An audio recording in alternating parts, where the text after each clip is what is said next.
Welcome to Common Tenacity, everybody. This is Illusion of Gaia, and this series is all going to be about As Pure as Black, Alyssa, or SpectroliteAAA, or Walking Melons AAA, or Pikmin AAA if you want to get really old, or my best friend Alyssa. She has a big following on YouTube, and she is constantly referencing, like, she references As Pure as Black, and Zalgoroth is a character that is from, has an origin from As Pure as Black. And As Pure as Black is a fanfiction series that we created together while I was in my first semester of college, actually 2 semesters, my first year of college, and then she was in her last year of high school. So that's when when the books were created. Here's the books. As Pure as Black, and then As Corrupt as White. But this is all just about the origin of that. Like, what is up with Zalgoroth? Where did he come from? And just kind of a little bit about us in general as writers, and just all sorts of behind the scenes stuff. It actually started before it was As Pure as Black. It was a comic for Illusion of Gaia, and that was before As Pure as Black. So anyway, without further ado, let's start the game that ultimately spearheaded As Pure as Black in one way or the other. We'll explain in more detail, of course.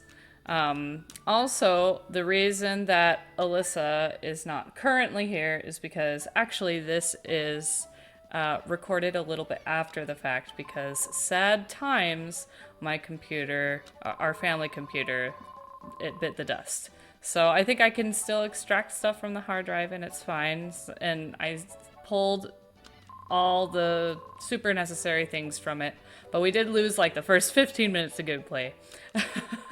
So I'm just re-recording that a little bit for the sake of a full playthrough. But yeah, Illusion of Gaia is a game that we both love. She introduced it to me, and when she introduced it to me, we were both 16 at the time. Then some school bell sound, right? Bing, bing, bing, bing. Anyway, when she introduced it to me, then she had expressed the idea that she had always kind of wanted to make a comic out of this game, because the story is so good, and it has some holes in it, but it's got a lot to it. And so I'm like, you know what? Yeah, let's do it. So we started work on the Gaia script, and we worked on it for, it started in junior year, went into senior year, and even went into my freshman year of college. But then As Pure as Black started, and then we get into that. But we got about 1/3 of the way, I would say, through the game in creating the Gaia script. And we wrote and we rewrote, and we worked really hard on it. So there's that. So this is the game that kind of started it all. And just this area right here is called South Cape. It's where Will is from. This is Will's lovely grandma. And as most Japanese, I don't know, a common Japanese trope, I think, is to have, like, your parents just not be in the picture. Will's dad is gone. He went on an expedition to the Tower of Babel, and he hasn't really come back. And then his mother, we learn later on, she died of a terminal disease. So he's just staying with his grandparents now. Oh, I just walked through that man.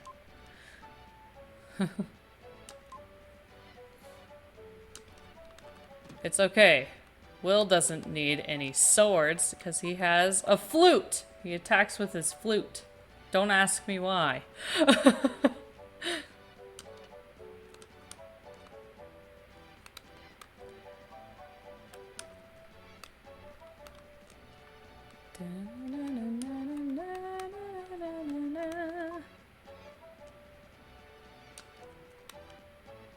One of the most annoying run mechanics.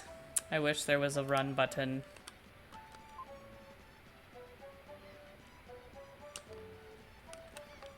That is the plot of the game, guys. A star is approaching Earth. The final boss is the star that's approaching Earth. It's the comet. It's Dark Gaia. Spoilers.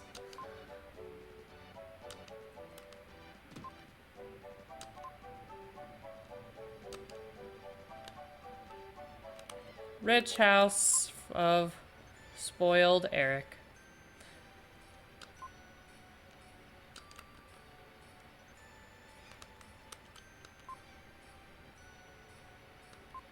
Oops. When you press any input, even a directional input, then it precedes the text. So that was totally an accident that I preceded the text.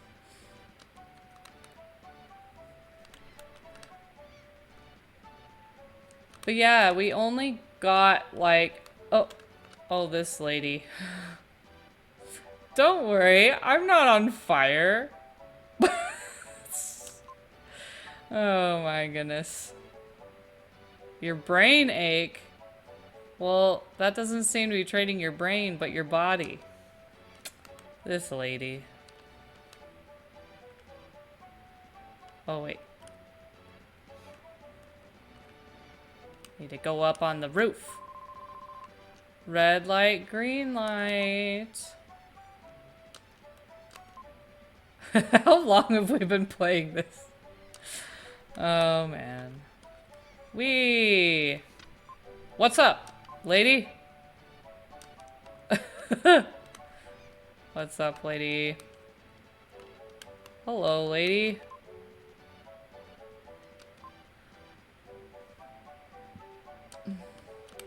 Seth is the nerd.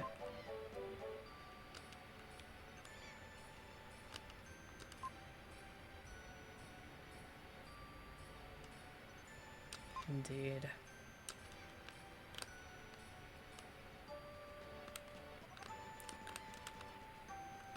Oh, I found a red jewel. So actually, there's a few missable red jewels in this game. And lots of the 15 minutes of gameplay actually that I lost consisted of there is one red jewel that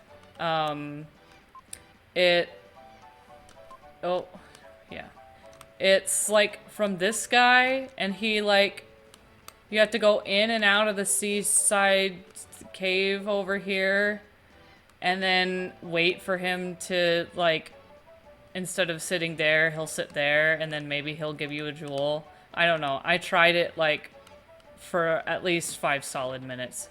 Oh, there's a pot that hit us in the head. And then I didn't even get anything. But if you miss that, then you totally miss out on that red jewel, and there's only 50 in the game, and oh well, you missed it. And I missed it. And I'm not gonna try again. I don't know. I don't really know how to get, and I don't feel like looking it up. But these are Seth's parents. Like I said, Seth is the nerd guy. Man. Awkward. Already family drama in the first 5 minutes of the game. So now we're actually gonna go down here.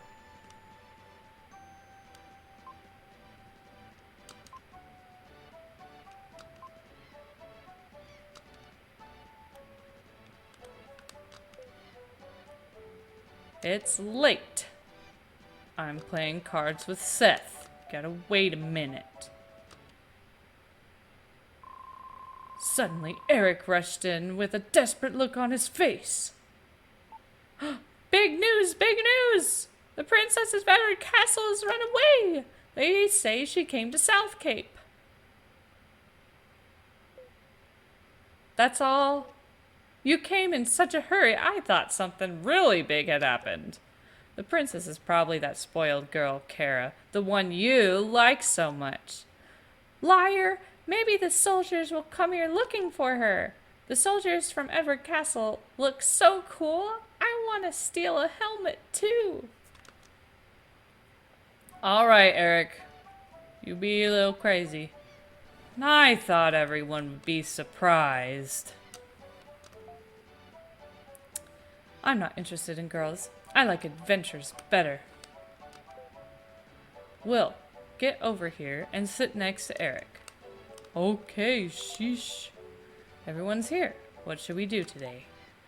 I want to see Will's mysterious power. Tutorial activate. You haven't seen it? He can move things without touching them. He moved that statue that's in the corner of the cave. Will, show me again. At your service. It moved. Jump, jump. Next, pick a card, any card. I'll put 4 cards face down. Pick the one you think is the ace of diamonds. Bop, bop, bop, bop.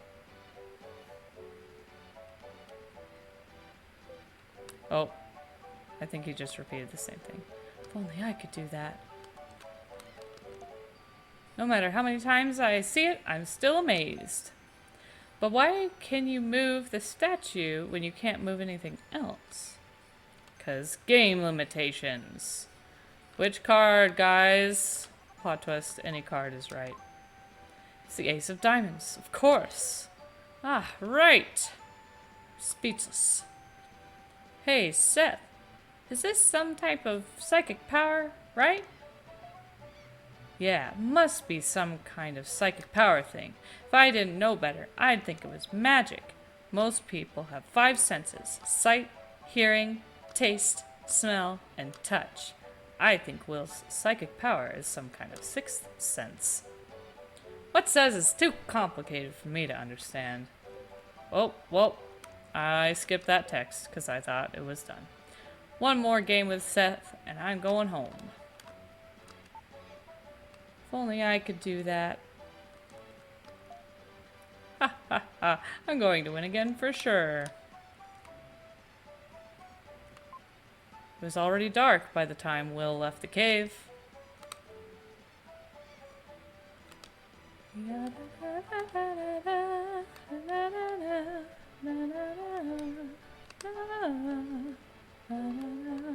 What's up? Don't be selling stuff to my grandparents. Hey, look. It's a piggy. The pig is wrecking the room. But why is there a pig in my house? These are the questions. Oink, oink.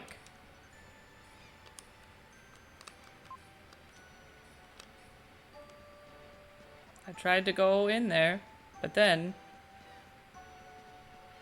much pig pushing. Hamlet, you shouldn't snort at strangers. Is this your house? Yeah, so? Frankly, you look a little shabby. Well, excuse me, princess. Your father? Mother? Not here, huh? Is this a picture of your parents? My father's an explorer. I know. Ullman, the explorer. They say he was lost. He'll come back someday. Are you sad? No. I'd be sad if it were me. I'm sorry. Man, this dialogue. I remember working hard on this scene, though. I really like, ultimately what we did with the scene. We smoothed it out a lot. Anyway, is there a piano here? No, there isn't. But Grandma Lola is a great singer. They're singing upstairs now. They have such loud voices. And then, actually, during this scene, what we have happen is the soldiers, spoilers, they do come in and they try to take her away. Yeah, and so, I remember then the soldiers busted in and there's like a little bit of a fight scene of like, where's the princess or whatever. Yeah, yeah. And it was crazy. So I remember that, yeah. But crazy. then ultimately they dragged her away. And so yeah. But as with what happens, yeah, you know, which does has to happen go in the on. game. Uh-huh. Yeah, it was crazy. There was some really, really, I think, golden moments that the comic had. I remember the Ink and Ruins was pretty good. I remember we were struggling for a bit on like how to put everything together, and I just remember one night, because we had all these scenes, so we're like, okay, well, we need these. How the heck do we put these together chronologically that it flows and works really well? And I remember one night, I made that my goal, and I remember I think the next day I was like, read this. And I managed to put all those scenes together and fill in all the holes for the entire dungeon. Which magic. Also, writing dungeons sucks a lot. It's hard. Writing dungeons in a comic, because like this stuff, like with the princess and the soldiers and the house and all that stuff, that's easy because it's already kind of scripted. It hasn't progressed in writing as it is. So it's really easy to turn that around and make an adaptation for it. But like dungeons, which are very organic and there is nothing. There's no real writing going on in dungeons. You know, because it's just the player running around doing things. Very, very difficult. Because it's like you're trying to keep all the aspects. Oh, sorry, go on. As well as trying to convey like an action sequence is maybe a little difficult, as well as trying to indicate where exactly you are in the dungeon. Like spatial awareness is difficult in a comic format. So yeah. Yeah, it was really tough. It was like what was it? I had another point too. It was like right, you know, because you're trying to keep all the aspects that the dungeon into the writing that makes the dungeon the dungeon. Yeah, and it was then, I guess you know, like just so real quick, what's happening here is we are finding out that Will's grandfather built the place that is underneath oh my goodness, Edward's castle, which that's the first dungeon. And Will gets locked up in there. So he literally got locked up in the maze place that his grandpa built. So that's crazy. So wow. Oh man, it's so crazy because like I haven't thought of the Illusion of Gaia comic in years. And it's wow, it is so cool. Like just I totally straight up forgot about all that. Yeah. I straight up forgot about the entire like viaduct scene and how I remember brainstorming with that with you. I remember like, being really mad that the Spider-Man, the second reboot, well, I guess the first reboot. It was with Andrew Garfield. Yeah, Andrew Garfield. One. I was trying to remember the actor name and it was escaping me. It was the first Spider-Man movie of the Andrew Garfield variety, and they totally had some elements that were in the scene that we created for the sewers. Yeah. And it was totally like, what? They stole it from us. There was, Yeah. because we had a creature that like slashed and did like 3 gouge marks across the chest. We had him go through a pipe that was like kind of broken, and like all and of get that sucked up into happened. it. And so I'm just like, what the heck? They stole. Yeah, it was so crazy. Obviously, we're not in that part of the game right now, so you guys probably don't know what we're really referring to. We're not giving you full context, but yeah, it's like when we get into that that water viaduct underneath the castle, it's which shouldn't be too far. It should be pretty soon if we blow through this. But it's we were looking around, and in the game, it's implied it's like, oh, it's a maze. But in the game way, the way it's designed, it's actually really not. It's very linear, and it's very easy to just walk through. You just go through the maze, the viaduct. But like, and you just kind of get out. You just kind of walk out. Because in a game setting, that makes sense. But however, in a comic setting, script-wise, that makes no sense at all. And you're like, well, that's not very much of a maze, is it? And we're like, okay, so all right, pause. How we're gonna can we listen to sorry, the melody? Yeah.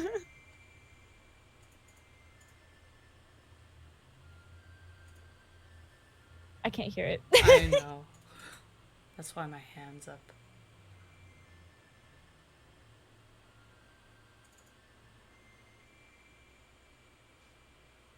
You've learned Lola's melody!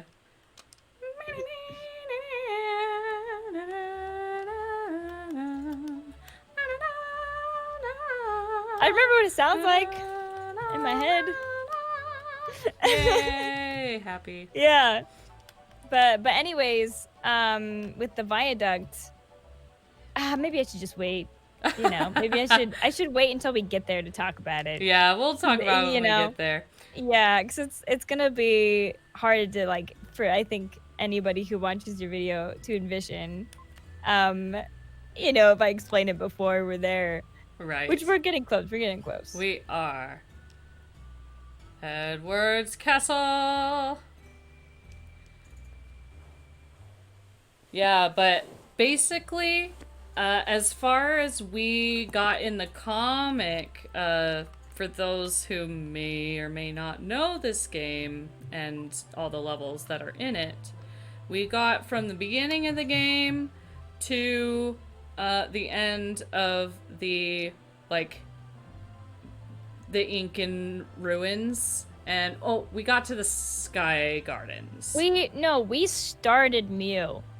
We did. Remember we that? started Mew. We started Mew and we stopped there. We got to the seaside. So the Seaside Palace was like a huge thing that we loved and we really expanded upon. And that was what we were working on right before the As Pure as Black started.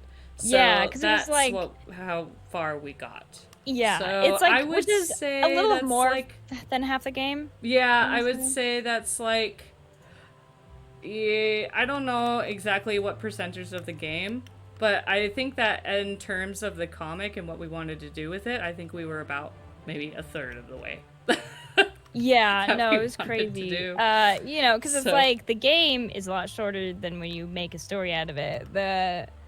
The comic was proving to be like 3 times longer than what the game actually was, just because there's a lot of story and dialogue filling and character development that the game doesn't need to necessarily do. So it was a much bigger project than we realized. It wasn't just like, oh, I am just drawing from the game. It's like we're making an adaptation into a story, which requires a lot more than just Will running around a castle and talking to guards, So it was intense. It was a lot of work. And it's such a shame because we were both really, really looking forward to Mew. And as Hannah said, we got to the Seaside Palace and we finished the intro, I want to say, to the Seaside Palace. Mm-hmm. And it was at that point that I was getting so excruciatingly burnt out, which is so sad. It sucks when you get burnt out on a project when you finally hit a point you were looking forward to from the beginning. And that's kind of what happened. So it was like I was dying off. I was getting really bad about keeping up with the project. And then not long after, Skyward Sword came out. And that's when the whole Girahim joke train came up between like my friend group and us. It was just kind of like, you know, we're falling in love with this character by making fun of him essentially. And then it was like, so it was a joke. We're like, hey, let's role play. I think it was under DeviantArt comments. It was a little role play, sadly, between me and my horrendous ex, and that I was really enjoying role playing this silly, you know, character Girahim, and she of course grew very quickly to not support it or whatever because she didn't support anything. But me and Hannah, so we picked it up. And so me and Hannah, I was like, oh, I'm falling in love with this silly character. I really want to keep playing him. And then I think Hannah, it was your idea to be like, what if they met? You know, like what if they were talking? It'd be such a funny dynamic, a villain and a hero talking that, you know, don't have a grudge against each other because they don't know each other. It's not like Link and Ganondorf. You know, there's not this horrible grudge or rivalry between the two of them. They're unbiased to each other than the fact that one's a hero, one's a villain, one's a human, one's a demon. And so we're like, sure, let's do it, especially considering Girahim's personality is so silly and wishy-washy and honestly not very menacing unless you see him in person and he's creepy as fuck. Oh, excuse me. But you know, it's like online he's kind of a harmless personality. So yeah, we started role-playing him as a joke between Will from our Illusion of Gaia comic script, that of course we have such a deep connection and love for. Hannah playing Will, because again, Hannah, you kind of more suited Will's personality and was able to tap into his deeper meanings and everything like that as a writer far more than I ever could. So Will was Hannah's character, and then I was playing Girahim because I was having fun with him. And the joke it was kind of that classic progression of, oh, well, it started as a joke, but then the deeper we got into it, the more and more serious it became. And it started to get really good, like really interesting. And it became very addicting because it was like, wow, I've never thought of things like this or XYZ before. And so we just kept going, and we're like, so what if we keep going but make our own story about this? And so, but it was still a crossover fan fiction at the time. So instead of just like role playing willy-nilly over like text, we're like, let's have them meet and see what happens. And all of that pretty much happened in the Illusion of Gaia world, which is why Illusion of Gaia is such a big deal for As Pure as Black, because most of the settings came from Gaia. Yeah, it started off as a joke and then just kind of turned into something more.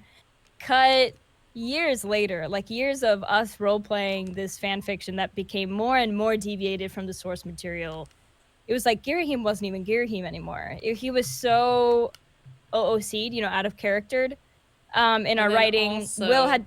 Just to interrupt super quickly, I do love this part of the game where you are in a jail cell and you're like, what am I supposed to do? What am I supposed to do? So you have to like click on all the things and eventually that triggers something. But it feels really real. Like you are literally trapped. Like I was like freaking out when I was like in here first. And it was really cool. I like this part of the game. No, yeah, this part of the game is, I think, fantastic. It really does. Especially as a kid, it really does feel like that feeling of I really am stuck. Like I really can't get out of this, and I can't figure it out. What do I do? Because it really does do a good job of making that feel helpless. I guess that helplessness. Which I remember this was also really fun writing for the comic script. Yeah, it was. Mm-hmm. Because it's kind of showing that... Oh, sorry, go on. Oh, no, I'm just saying, like, Wait, I am still stuck. What do I do? Okay, What do I there do? it Wait a is. There it minute. is. Hole in the ceiling. Like it is. It is a little bit of a just a time thing. So. Yeah. Oh hey. What's up, bread? It's the worst thing he's ever tasted. For some reason, he really misses Grandma Lowe's creative cuisine. For some reason. It was so funny when I played Undertale for the first time, and Toriel was like, snail pie, because, like, snail's a thing, and I know it's unrelated, but in the beginning, before I knew who Toriel was, I thought it was a game reference to Gaia, that, Toriel made snail pie, because Gaia had snail pie from Grandma Lola for, well, the 80s or 90s or whatever, and I remember that was such a strange thing, so when I saw that, I was like, Gaia! But no, I think they're unrelated, but it is something I got a laugh out of. And it's also interesting, like, the king wanted this ring, and that's why we were summoned. And it was our dad's ring, and now our dad is talking to us as a disembodied voice through some means, and which we decided, and like later it becomes clear within context, but like basically through the flute, and the ring is like in the flute. But like it's never explained in Gaia the game, like why. Why does the king even want this ring? How did he even know about it? There's so many plot holes in the game that we worked like, very hard to fill in. It was. It's like one of those things where it's you watch a movie or no, you read a comic or something, and you're like, oh yeah, and it's. But yeah, so it's like it's one of those things where you play a game or you read a comic or you watch a movie and you're like, wow, the story is so fleshed out and so good. And then you're like, let's make an adaptation of this, meaning you're fine-combing very strictly and very critically on the writing, and you're finding a lot of holes that you didn't see before, was what we were realizing, and so it's like the farther we dissected down to the smallest integer in writing in this game for the comic, the more we're like, that's a hole. That doesn't make sense. The rings are a nightmare. Probably do that. The rings in general, and like the eternal nights and whatever the heck, the rings they make no sense. It's crazy. Yeah, it's wild. And we like totally tried to super timeline it, and we came up with this like, okay, so the comet, when it's like 800 years, every 800 years, and when this happened, we made this whole backstory to make an explanation for why the rings exist, and it was really fun.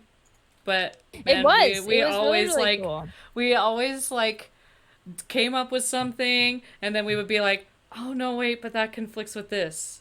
Dang it, back to the drawing board. But then we finally did like work something out. I don't remember all the details now. I know, I'm pretty sure you would be the one to have it, because I think you had all the notes and stuff. Yeah, I do have the notes. I just don't, anyway. Somewhere deep in the confines. Yep. But yeah, it's we workshopped a lot, because we were trying to make sure we're following the source material as best as possible while also giving it a reason. It was wild. Yeah, it's like without the Illusion of Gaia comic and all the work that we put into it, which sadly didn't go anywhere, it's As Pure as Black would not have happened. Mm-hmm. The true origin of Spirit as Black is definitely from this single game alone. Skyward Sword has little to nothing to do with it. It's more just the fact that Girahim was involved. That's the only way, or only part of oh my gosh, I can't talk. Girahim is the only aspect in Legend of Zelda Skyward Sword that even remotely has to do anything with Illusion of Gaia. Even when we did stuff regarding Zelda, it wasn't at all pertaining to Skyward Sword. It was more just aspects from the franchise, like the Dark World or whatever. But as far as the actual initial game, Legend of Zelda Skyward Sword, almost completely irrelevant aside from Girahim. But yeah, it really all does come from Illusion of Gaia, this game right here, where As Pure as Black stems from. Dude, I opened the door for you. Be grateful. Also, don't get killed by the enemies in the dungeon. At least he has armor. He does have armor. How kind. Oh, hello, Gaia. Yay, friendly advice. Now go. Now go. I do also like how it's like record your progress in your journal. So it's more of like a would you like it's instead of would you like to save? It's like you can imagine actually recording something in a journal. It makes it a little bit more real than just like the video game term of saving. So yeah, it's cool, and it gives you a relationship to the person giving you on the quest. Because it's like, oh, you're the chosen one. You're picked by the gods on so many stories and shows and stuff. But like with Illusion of Gaia, Will actually has a connection and an established relationship with Gaia. It's really interesting. Mm-hmm. Yeah, there's one somewhere. I think it's at the end. Yeah, it's at the end. Yeah. I just got, I see barrels with empty, with their lids popped off, and I'm like, I need to, get it. I need to press A on it. Mm-hmm. My gamer instincts. Yeah, no, totally, absolutely. Well, especially with the gems and everything. Something I really like about Gaia, something I notice whenever you defeat a demon, which is pretty much every single enemy, is when they die, there's a single frame of like a face screaming. Yeah, if you really look out for the little explosion that happens when they die, you can see it. It's like a single frame though, so it's very quick. It's really hard to see. But it's just a small touch of detail, I think, and that I think really shows that the creators put a lot of love into the game, because that's so unnecessary. But it's like it's just amazing that they put it in. Aha! 2 in 1. Gonna die. It's okay, I didn't die. I thought there was the enemy's health, and I thought it was my health for a second. And then I was like, oh, I'm really low on health, but I'm not. Yeah. It's like, wow, I have a really little health. Didn't I just get a heart? Oh, well, the answer is that was hey, not going back to the whole viaducts dungeon writing, this is the dungeon that we were talking about. So yeah, it was like, it's supposed to, this is the water viaduct that your uncle made, and or grandpa made. And it's supposed to be this maze, but through gameplay, it's not a maze at all. You just kind of go through it. Oh. And so that's when we're like, okay, so how do we make sense? It wouldn't make sense for there to just end and you walk out for a story if it's supposed to be this maze that has no end or whatever. And so that's when we were like, well, if it's a water viaduct, there has to be a place where the water is coming from and going, And then that's where we got the idea of like, oh, that makes sense. The water has to come somewhere and has to leave somewhere in order to give water to the kingdom. So, because it's like, it's not a sewer, but it's a waterway, I think, that goes through the kingdom to drink fresh water, I think is what it is. And of course, it's taken over by all these demons, because if a prisoner escapes, they have to go through here, which is what Will is doing right now.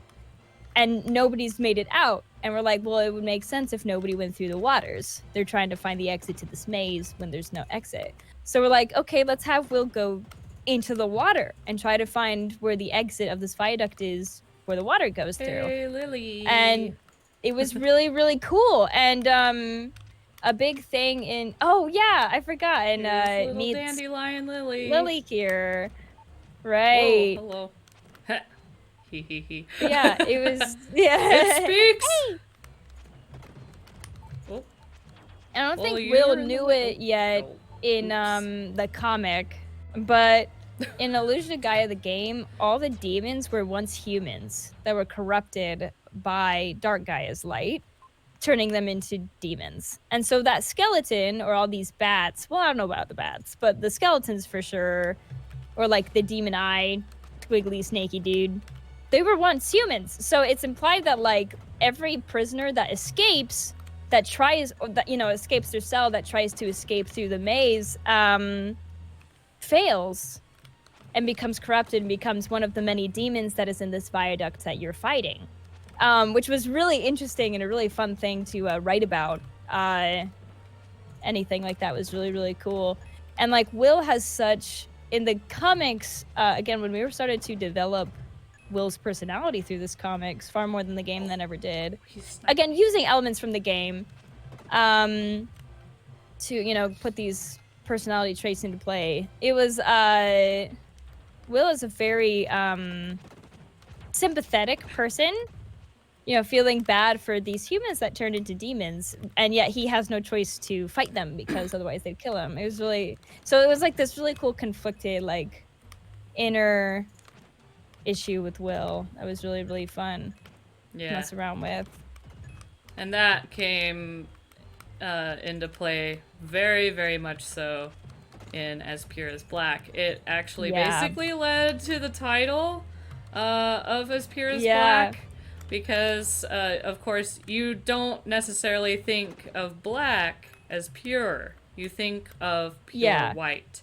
And so it's it's basically pure as black is describing Girahim, because he is pure in some aspects because he does not lie.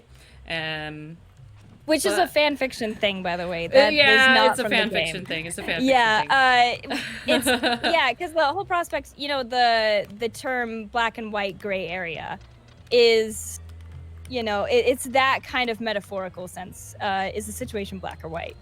And so it's like in that context, as Hannah was explaining, it's like black in the context of, was the situation black or white, one or the other.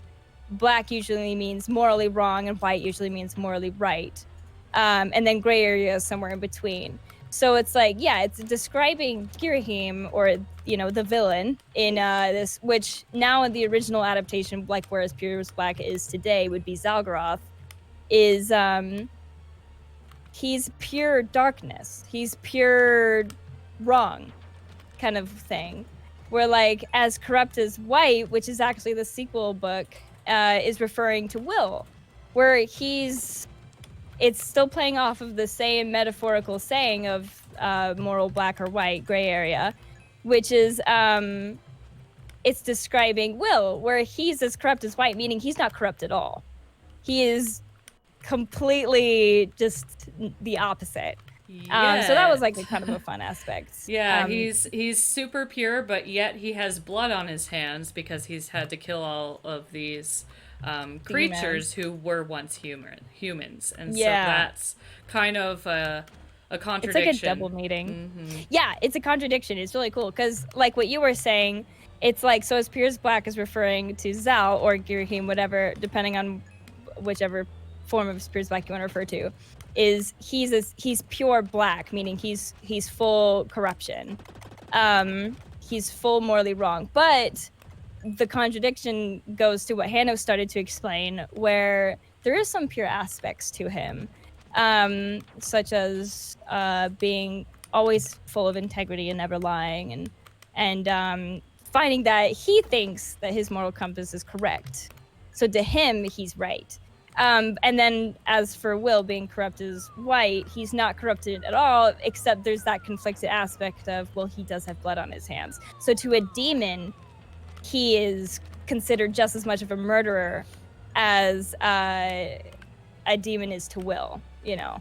Because it's really taking into perspectives into play. And that's why I think it's so fun to play a demon, I found out. That's very, very intelligent and successful, which obviously Girahim is not successful. He fails in his game.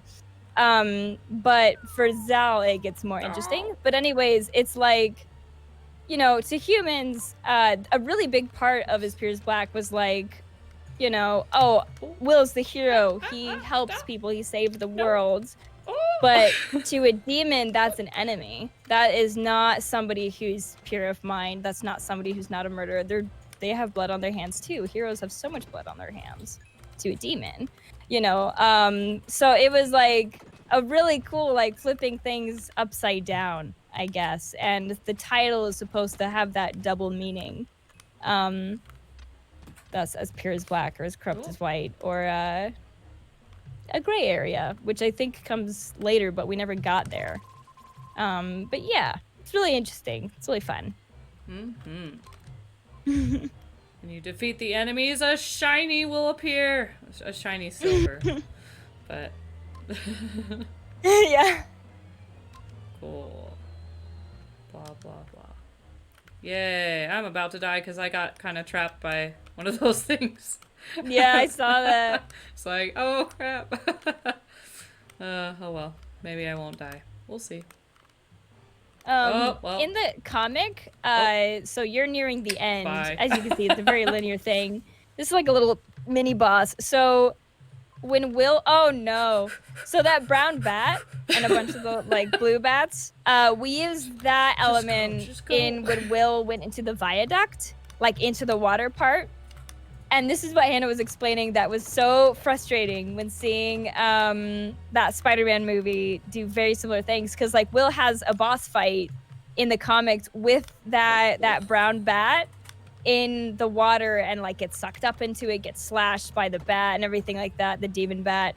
And it was really, really cool. We were really proud of it. And then it like cut like, I don't know, like 3-4 years later after we wrote that script scene, we're both separately, mind you, not even together.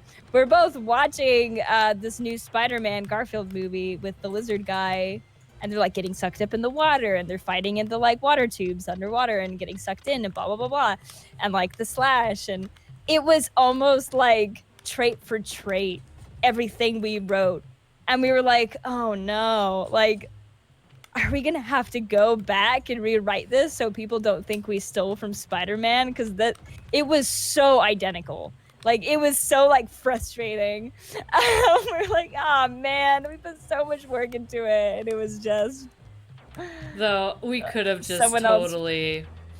Oh, that dude sniped me. I'm like, so I've been trying to rush here. Oh. But that's not a very good plan, I guess. Because so I get funny. damaged. Sad days. Hardest level in the game, guys. Just kidding. Absolutely hardest level. 100%. No question. No, That's aim for what, man? Those dumb thingies. Oh, they're gonna get you. They're gonna get you. Oh, they did get you. Oh, I see. They got me. I'm watching this stream, so it's delayed for me. Oops. I keep on pressing the key button on accident. The item that you've equipped, whatever button. Yeah. It's all good. It always displays this text whenever you accidentally press your item button. If you have an item equipped, it's like, hey, you can't use this here. It's like, sorry, I didn't mean to click you. Okay. Oh yeah. You can ignore yeah, you. That's fair. I am being very careful. Very careful. You got this.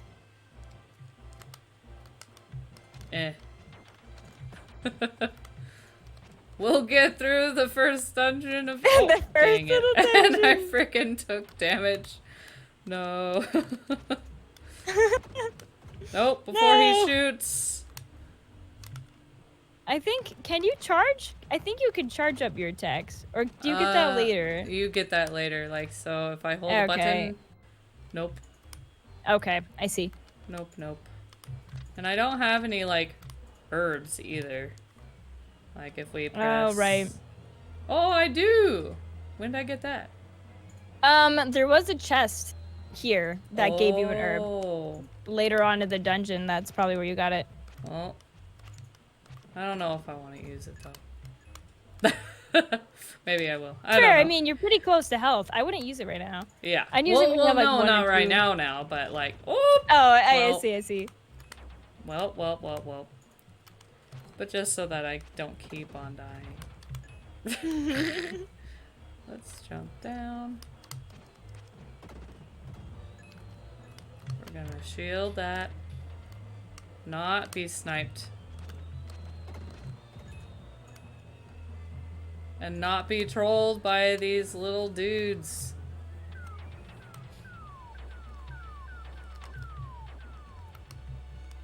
Not be Hey, trolled. 5 viewers. That's great. Hi, guys. Hey! Thanks for joining.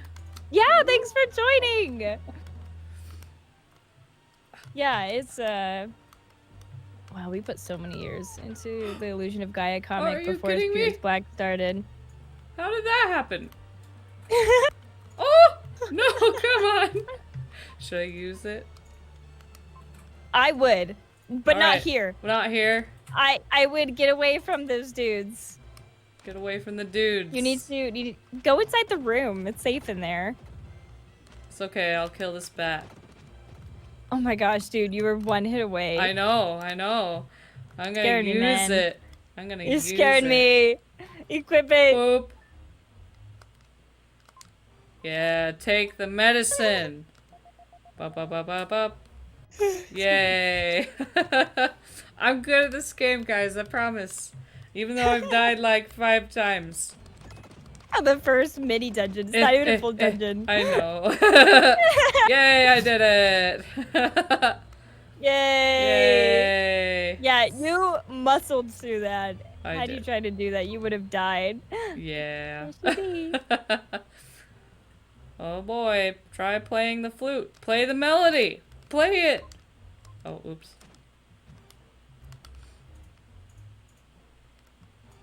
Play the melody.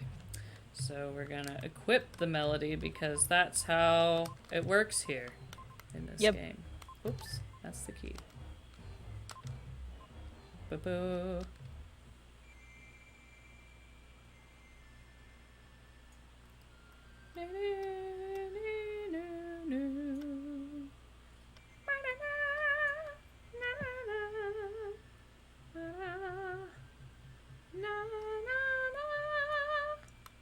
I feel like games should incorporate musical instruments more.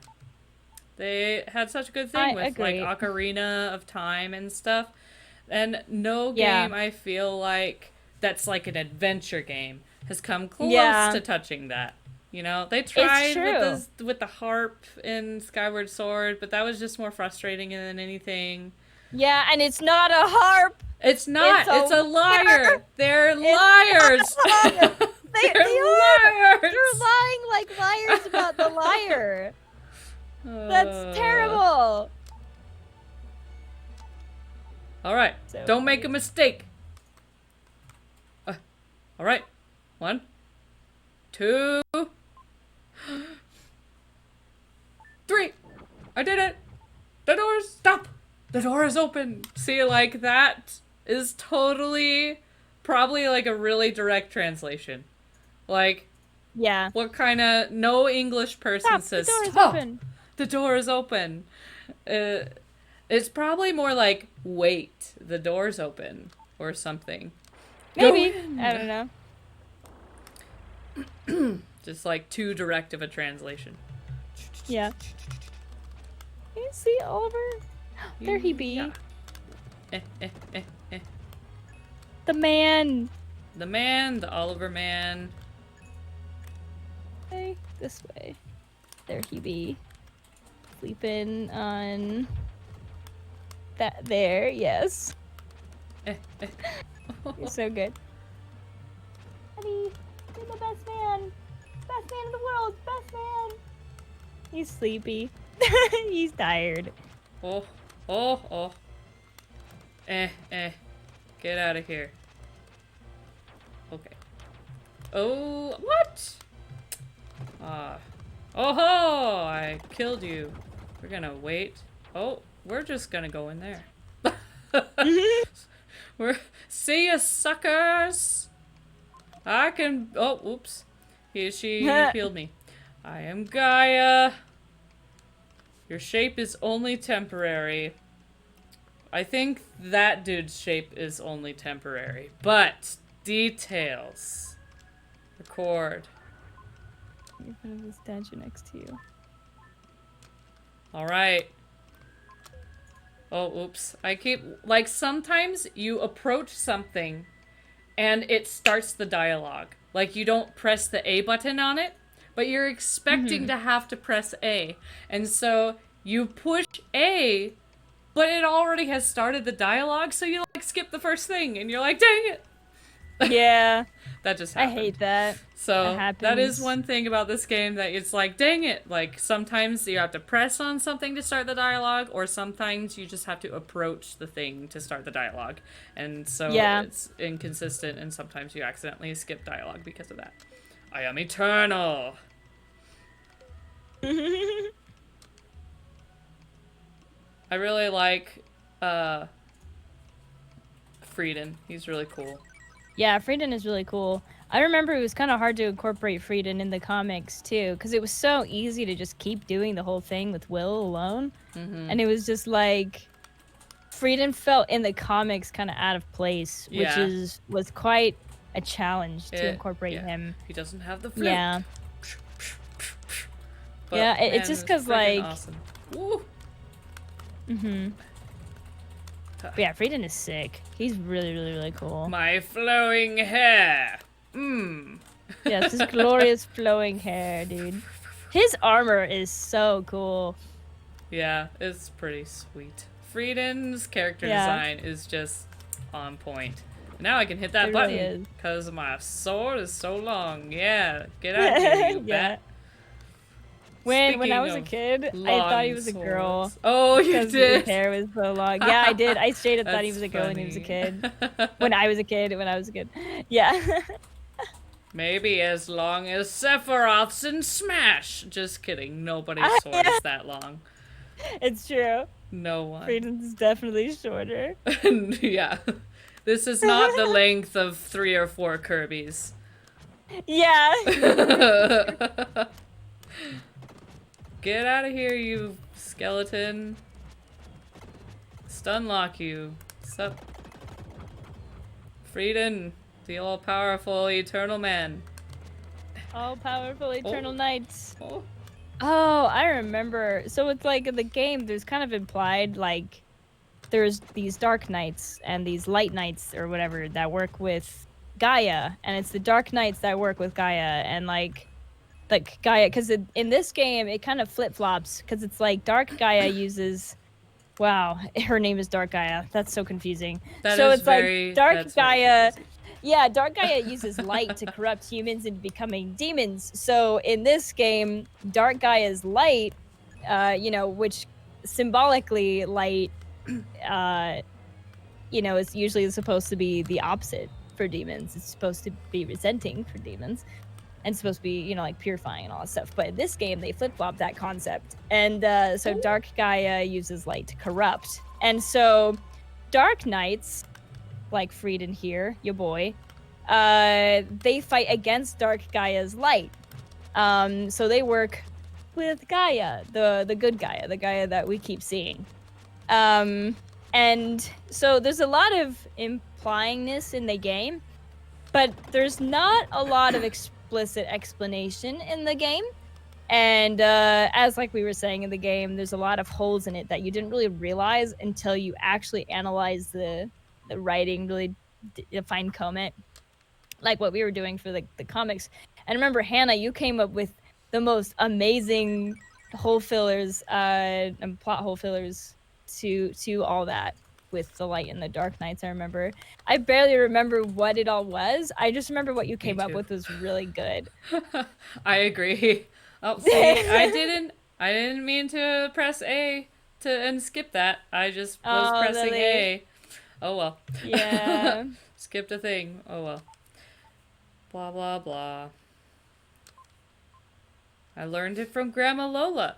Yeah, we made this girl, Lily, in our version of the Gaia comic, we made her Will's cousin so that they would actually have a reason to meet down here.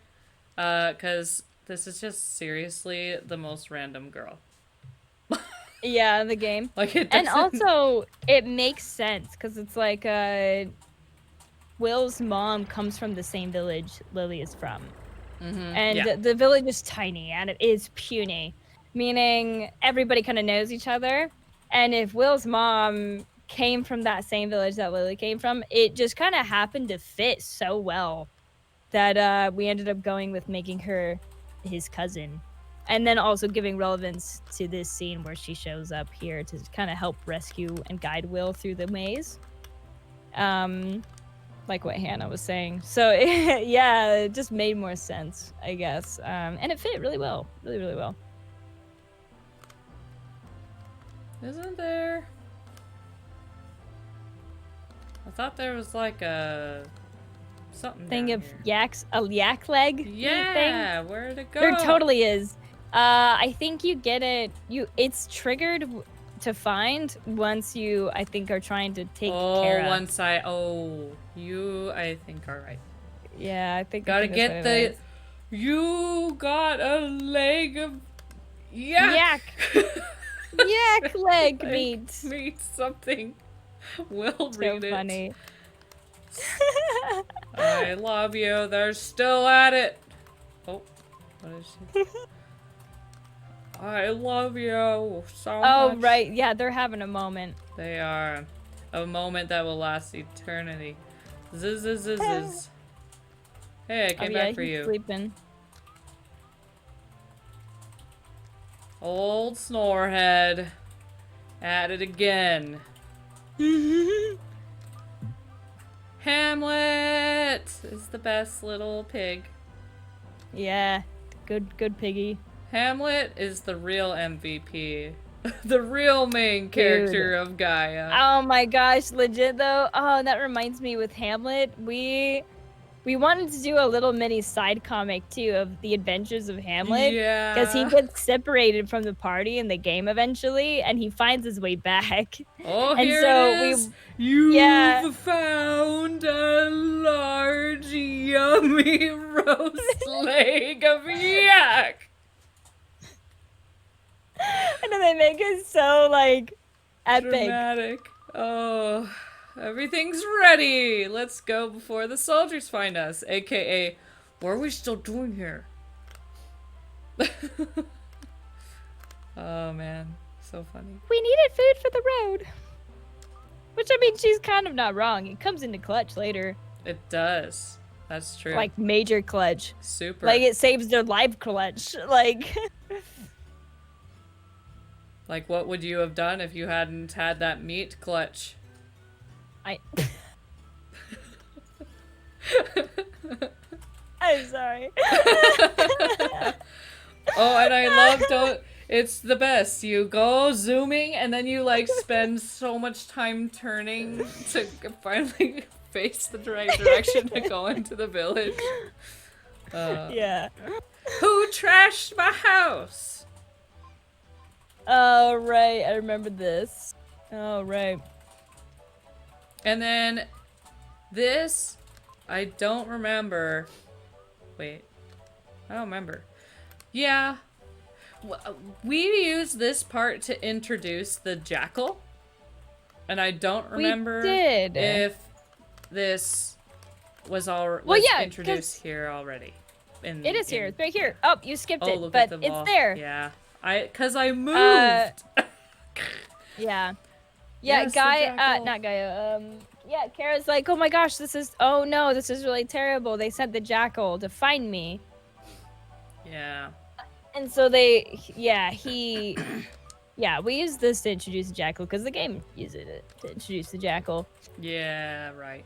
Which, man, the jackal is so corny in the game when you meet him. He is. That we, keep dropping my pen.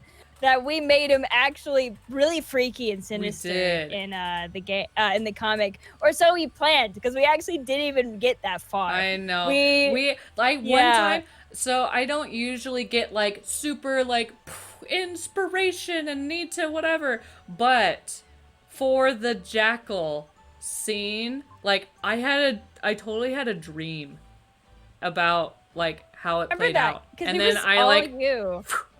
I went and I wrote it down, and I'm like, this scene exists now. It's really creepy and awesome. It's weird that I dreamed about it, but what's up? Yeah. What's up? Yeah, no, I remember that. Yeah, it was really you that wanted to make the him kind of a creeper dude, you know, which fit his character, I think, really well, you know, because it actually, oh my gosh, in the game, he's so like, I am evil, wah, and it's so bad. But yeah, we actually made him like really, really bone chilling. It was really cool, and it's all thanks to you, Hannah, with that dream that you had. I remember you telling me about it. I'm like, that's so screwed up. Which is perfect. Let's do it. Yeah, like I'm he about totally it. lights Kara on fire or something. I don't even remember. Like, I I mean, he does remember that what it in the is. actual game too. Like, he like It sends the was fire, but it was like it was weird. He was almost like fetishy in a yeah, way. he like Yeah. was having the hots for Kara. He had the hots And for like Kara, but also, he tried to force Will to kiss her. oh yeah, If you remember that. And it man, was super creepy. I'm sorry, I'm trying not to swear. It's super creepy and weird. It was super weird. And then what was it? Yeah, he was going to, I don't think he was gonna light them on fire. He was just kind of toying with them before he killed Will and was gonna take Kara back and drag her back to the king and do God knows what on the way. And so Will, I think, was pretty pinned because the jackal had her in his clutches, like as a hostage. Because Will was like, "I'm gonna fight you," and the jackal's like, "Lols, I'd like to see you try." Well, he was kind of cowardly, using her as a body shield, as like a, you know. So Will, who had been through the entire pyramid, because this is during the Great Period of Giza, near the end of the game. which There's also, by the way, about Gaia, I just love how the places that you explore and visit and do dungeons of are like wonders of the world rather than just like based on elements. I love it. Yeah, it's not just like fire, water, ice. It's like, yeah, it's man-made wonders of the world, except it's all fictional. So it's, if that makes sense, it's all fantasy. It's its own thing, but it's also like inspired off of real man-made wonders of the world. It's really neat. But anyways, going back to the whole jackal thing, Will, who had gone through the entire pyramid of Giza, had he knows that there's traps everywhere, where the jackal just arrived and he didn't. And so we made it where Will noticed a trap in the room that this was all going down. And so Will kind of coaxed him into stepping on a panel that set off a fire trap from behind.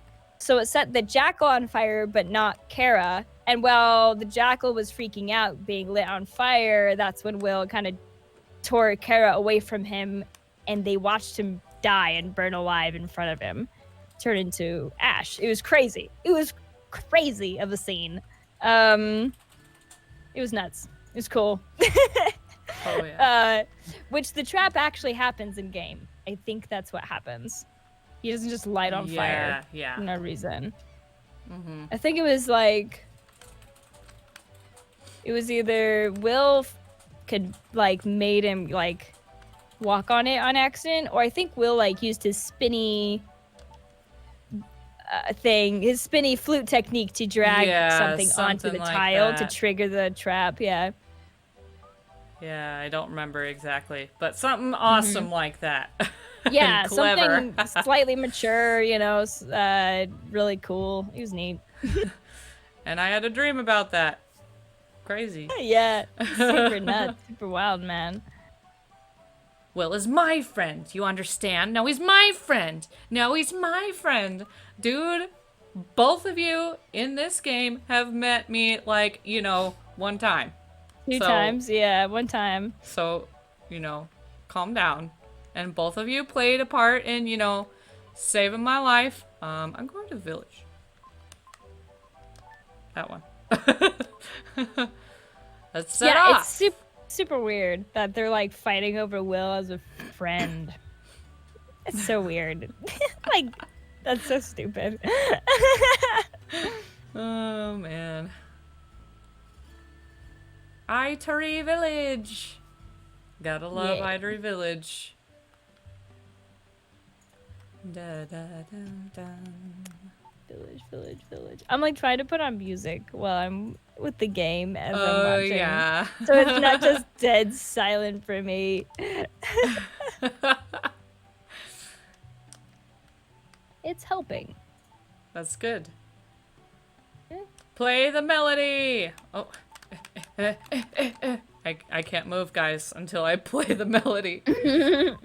Okay. Oh. Items.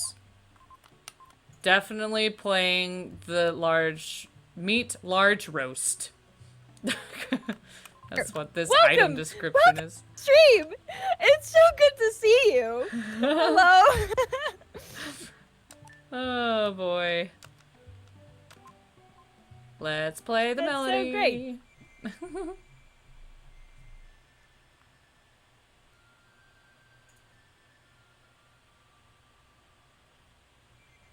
I could hear it. Oh, greetings from the snowy Midwest. My goodness. Nice. Yeah. What state?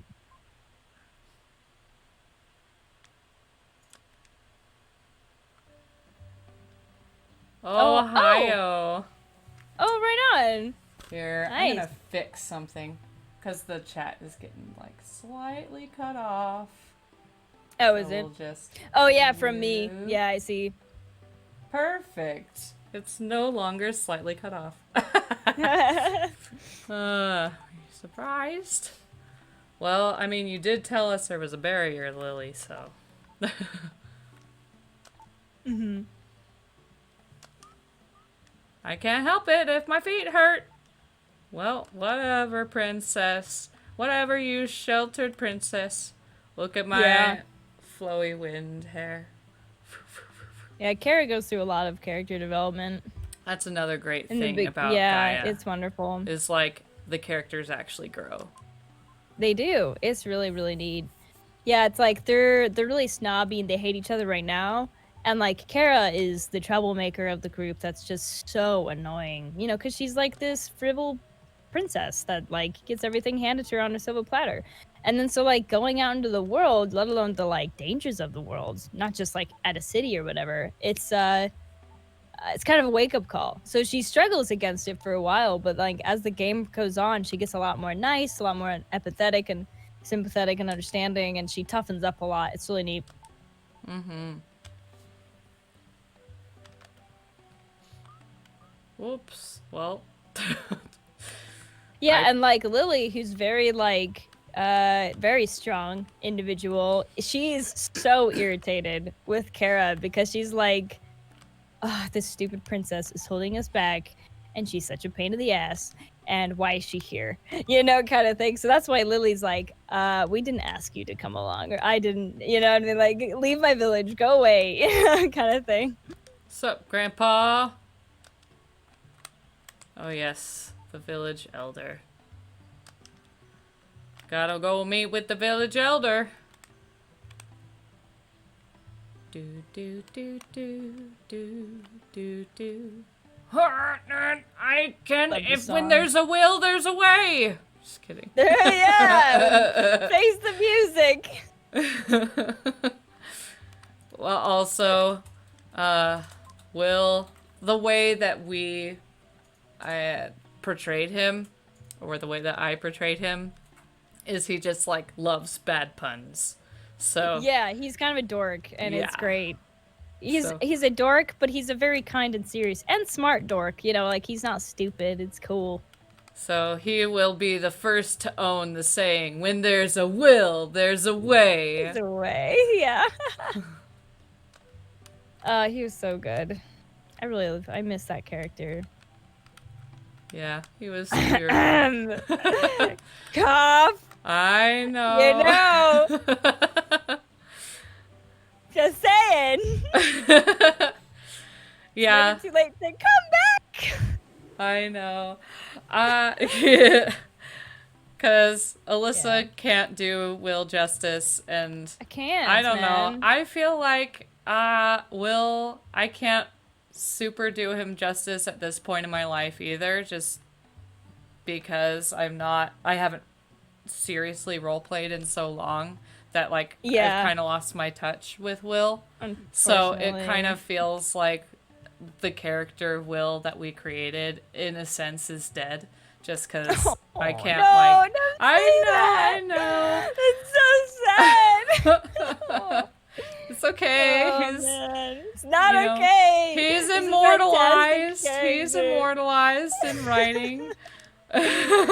Kind of memory. old writing that we've definitely developed, and it's so funny. So it's like looking back at the old books, it's like, or even just the comic, it's like so cringy compared to what I could do now.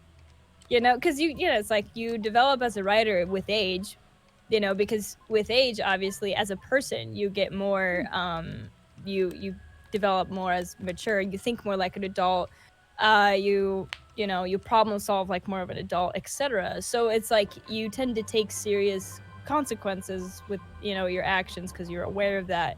Where like when you're a kid and you're just kind of playing these like really deep characters, it's not all fleshed out regardless of what you think at the time when you're a kid.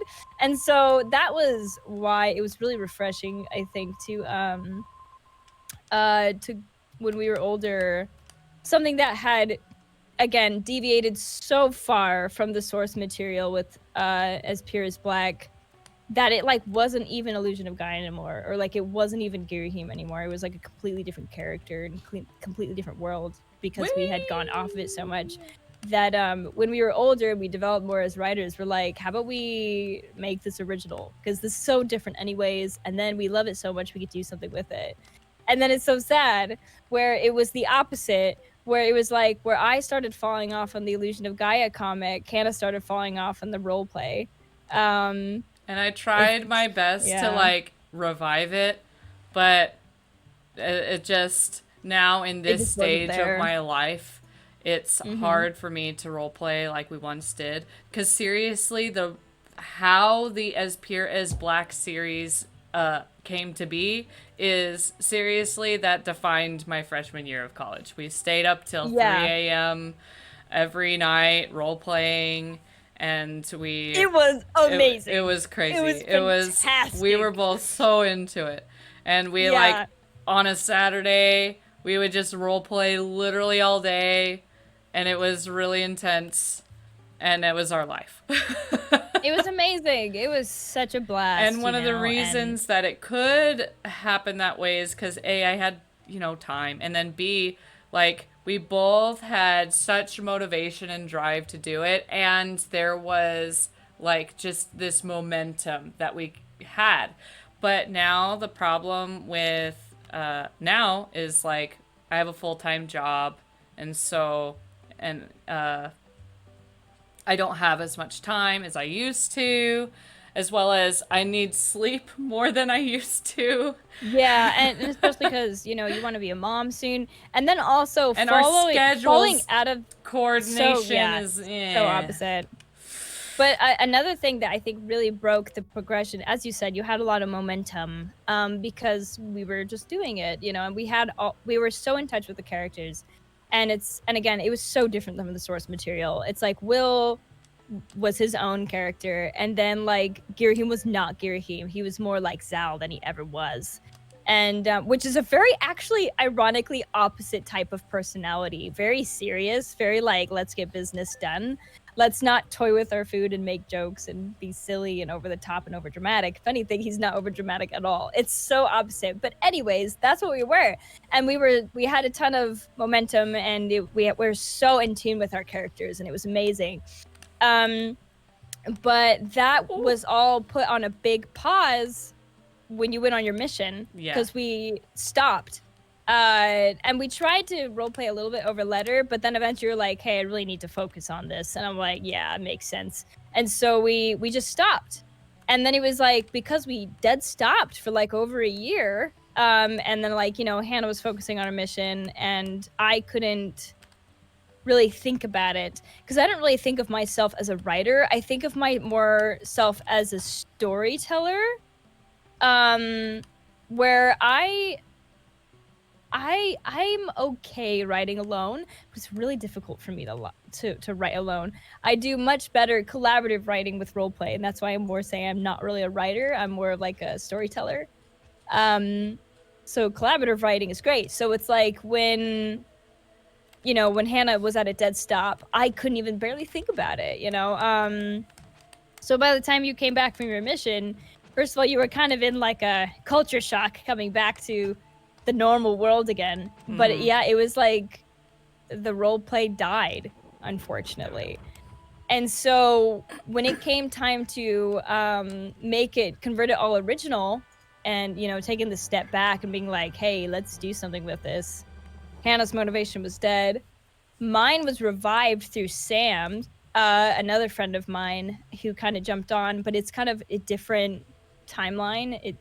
It's really hard to say, at least for the original current As Pure as Black, like what it is today. It's really difficult to say what's canon and what's not, because it's more like a multiverse where it's just like it's a bunch of AUs of the same thing, just in different directions, because it's just a role play. It's just fun. It's not meant to be this big novel epic, you know what I mean? It's just kind of silly. So, it's like we do all these things, which started out between me and Hannah, and then it kind of moved on where when Hannah fell off and was like, hey, I don't really have this anymore, I kept the train going, if that makes sense. Like, I kind of was like, well, this is kind of my baby. I love this, despite it being a collaborative thing. So I'm going to keep it alive. And Hannah, with your permission, I kept moving forward with As Pure as Black as an original story, rather than just ending it there. And this is where like Zalgoroth comes in, and like where me and Sam did a bunch of stuff, and now me and Danny are doing things. But yeah, it's like, but even regardless of that, Hannah will always be a major lead creator in As Pure as Black because of everything that we did. What me and Hannah created together, far before anyone else jumped on board, is the foundation of everything. So yeah, even though Hannah, you're pretty done with As Pure as Black, it's like you're still like a very vital, big part of it, for sure. But yeah, it's interesting to see how it progressed and stuff. So yeah, it's like Hannah kind of passed the torch to Danny right now, I want to say. Because remember, we had that phone call. We did. Yeah. Because I was like, how would you feel if Danny kind of became a writer for it?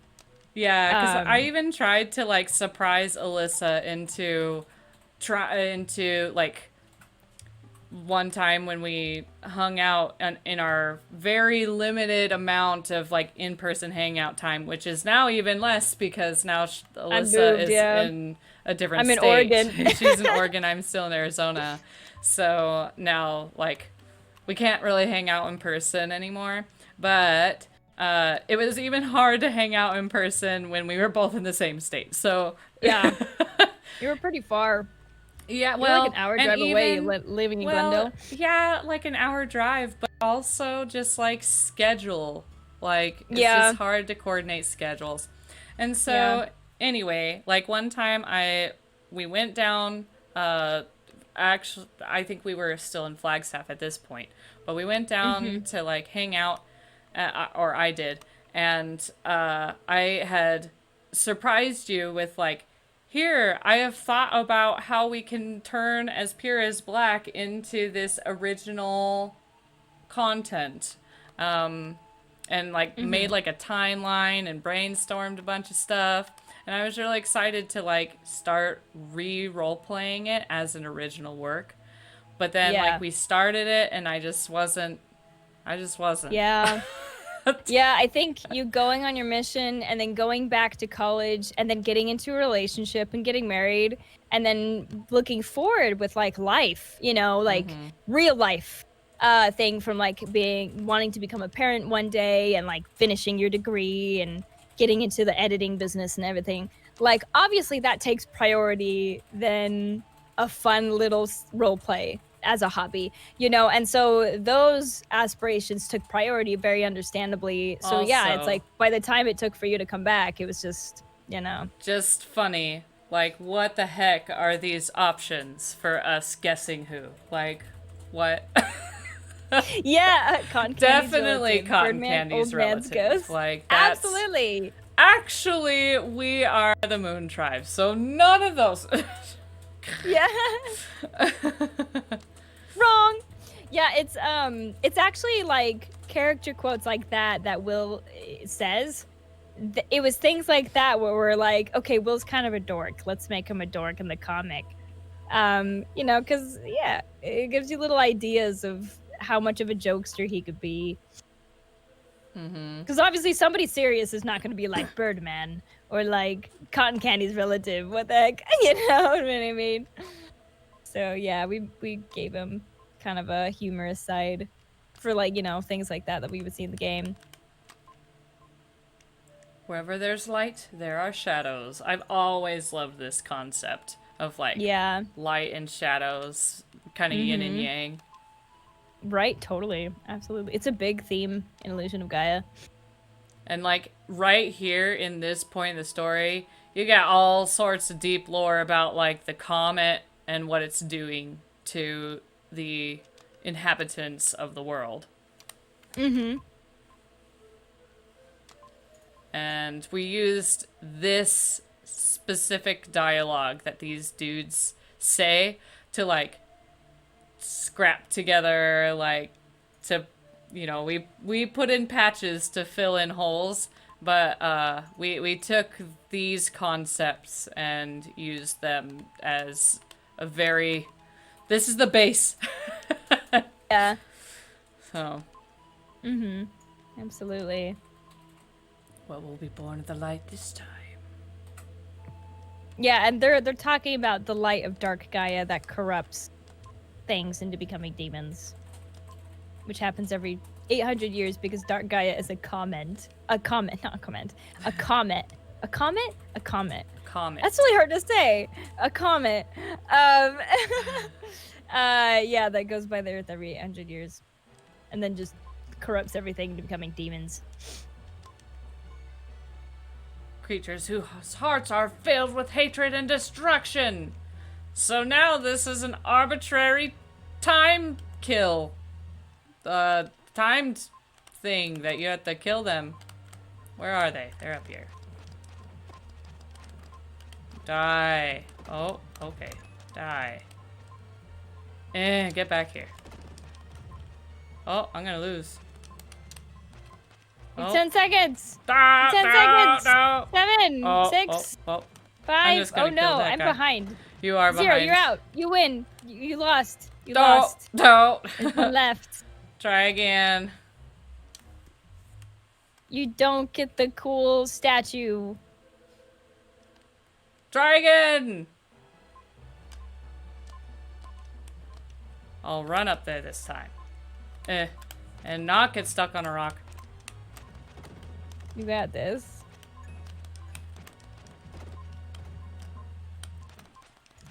I need to kill, like, multiple at a time. Come on. Come on. No, why did you split apart? Oh no. Oh no, you're not gonna make it. You can do this. I can do this.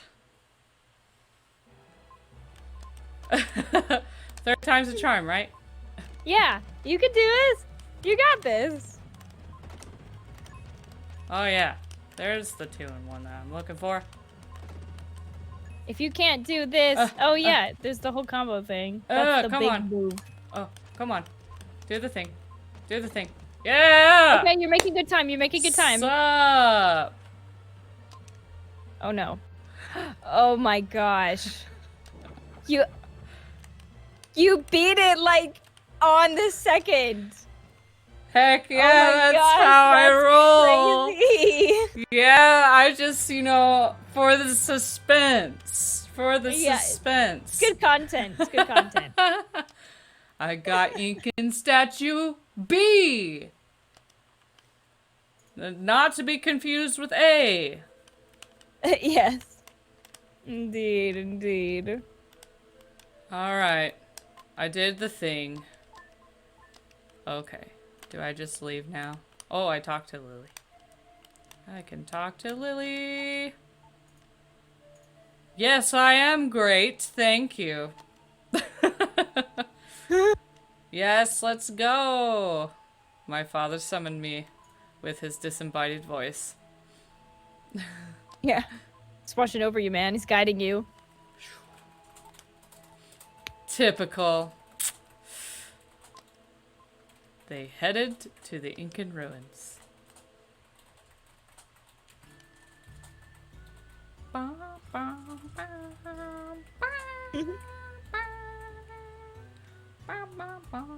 right. Now I gotta find the song.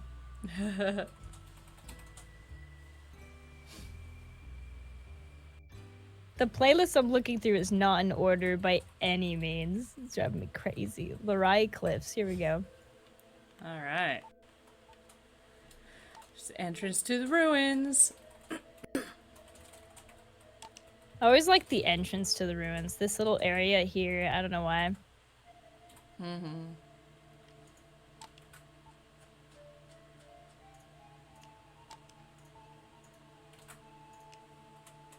Oh, the golden ship. I know, I was just thinking about that. That was a puzzle that you figured out. Time shenanigans? Yeah. Time shenanigans. That's like, all wow. I have to say. It was crazy. It was yeah, nuts. it was like, oh my gosh. It was wild, dude. One of our greatest cool, feats of the Gaia comic is figuring out the puzzle of the golden ship and making it all work. Yeah, and in all honesty, that was like all you. That was not me. I did a good job on putting together the Incan ruins. So here, this dungeon, the real first dungeon, and yeah, but like, oh, and I did, oh man, my pride and joy from probably the best part of the Gaia comics that I think I worked my ass off on was probably the mines with the slaves, and Eric being kidnapped to be human trafficked. It was wild. Man, the shit that's in this game is actually, there's a lot of like really crazy, deep, mature themes in this game. Yeah. But it's like written in such like a little kiddie way that it doesn't seem that way. But like when you really think of like, oh my gosh, slaves and human trafficking, whoa. Yeah. Like, holy cow, that's really messed up. But as far as elaborating with the Incan gold ship and the ruins, it's so you arrive into this like ruin, and when at the end of the dungeon you'll see it if you stick around. So it's like, oh my gosh, how would you explain it? It's like you're there, it's all ruins, it's tattered, and then it's like a bunch of ghosts happen. It's like kind of a ghost story. You fall asleep. Yeah, and you wake up and everything's alive again. Yeah. But it's like a question as to, like, was that all a dream? Or did it really happen? But then there's, like, physical evidence that this dream that Will had, where, you know, he was in the past and, like, all these ancient people are alive. Well, there's physical evidence after he, like, comes back into the current time that, oh, that did happen, because that's missing from off of that corpse's finger or whatever. So, it's crazy. Yeah, no, totally. So, it was quite the, it really doesn't make sense how it happens in the game. Like, the ins and outs of how this golden ship sequence works. Which the golden ship happens after the boss. Like, after the boss, you fall onto this golden ship. And then the story, like, progresses from there. And, like, somehow, like, Will, he's, like, alone on the golden ship. And then, like, oh, hello. And then he is, like, goes to sleep for a second. And then he wakes up, and then all of his friends are there. And you're like, how'd that even happen? Yeah. It's really cool. I like what they were going for. The concept they're going for is like very mystical and like, you know, that whole ghost story of like, you know, meeting a ghost and thinking they're alive and then finding out they're all dead, you know, kind of thing. And it's like your surroundings. It's like, you know, those ghost stories where it's like somebody walks into a house and looks normal, but then they wake up and the house is like burnt down and everybody they met is gone. And then you found out that house burnt down like 80 years ago. It's kind of like that concept, but there's holes in it that don't make sense. So it's really neat. It's just, it wasn't completely fleshed out, you could tell. But yeah, and you'll see that when we get there. But also just saying your comment, you're totally right. The idea that kids media is only for kids is freaking dumb. Dope. Gatekeepers of adulthood, absolutely. Also, oh man, he died. I know, sad days. Interesting in the randomizer, which I talked about, that there's a Gaia randomizer that exists, which a randomizer is like when they just take all the items and they just switch them up throughout the game. So it's a whole new game whenever you play it, and so it has replayability and is a fun puzzle that way. But in the randomizer, they made it so that whenever you die, these quotes that happen, they like are random quotes from like Shakespeare or like any like there's like 50 famous quotes they have for like these dying Really? Yeah, these pieces of dying text when you come back alive from after you die. So, Oh, interesting. yeah, which so is pretty fun. Get out of here, you sand guys. We had some cool fights planned for these sand guy people. Yeah, the sand guys. Yeah, they're neato. Yeah. Yeah. It was I was really, really happy to be able, because like we brainstormed a lot about this dungeon. And again, I don't know if you were here earlier, but something we mentioned earlier is that writing for dungeons sucks. It's hard because there's no script laid out for you. There's nothing to adapt or just kind of tweak in order to fit the media form of a comic. It was like, okay, here's this layout, here's this dungeon with these monsters and these things that are going on with it, these aspects, and that's it. It's like just a skeleton for what actual writing needs to be done for it. So the sky was kind of the limit as long as we kept true to the game and kept as many elements from what we could fit in from the dungeons as much as possible. But otherwise, it's like you're writing on your own. And for a progression of a dungeon is difficult, especially because Will is alone for it all. It's not like for most of it. I think Lily comes in later. Yeah. But it's like, yeah, so I think what we ended up doing was we had Lily come in. Yeah, we just did. so that there was a back and forth. We had a dialogue going instead of just like Will exploring on his own. Yeah, and like talking to himself in order to convey his thoughts or emotions. But yeah, it was quite a challenge. And I remember we had all these elements for this dungeon. We had all these like side scenes of like, okay, I want this and this and this and this. This needs to be in the comic script for this dungeon. You know, I don't want to cut any of this. It would get rid of aspects of the dungeon from the game. So, but we were really struggling piecing it together in a cohesive chronological manner. And I just remember I made it my goal one night to just put it all together and fit in all the holes and make it like flow. And I remember showing you, Hannah, the next day, and you're like, oh my gosh, how did you do that? I remember it was like really, really neat. And then it was going back to the Incan Ruins, it was such a team effort. No one person did more than the other with Gaia, except for maybe you. I think you ended up, when I started getting burned out, you started doing a lot more work than me on the script.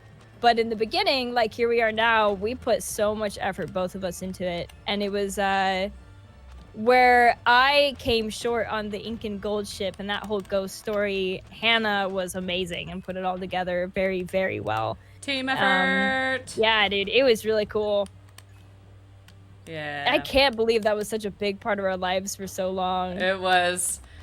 Gaia was such a big part of our lives that, so get this. It was. Get this. So, it started my junior year, right? And so, you know, the obsession was there and we were actively working on it. But my senior year, it was full force for the whole year. And I basically couldn't stop talking about it to all my friends. No matter how sick they probably were of hearing about it.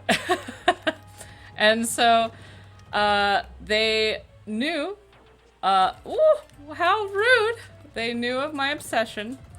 And for like a present for me, they pulled together like my 3 other friends other than Alyssa, 4, and they purchased for us, Oh, right. and I'm in possession of it now, a purple flute, like a real purple flute that I have in my possession.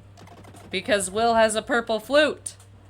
And I'm like, wow, So guys. It was so neat. So It was so cool. I don't even know how to play the flute, but they got it for me.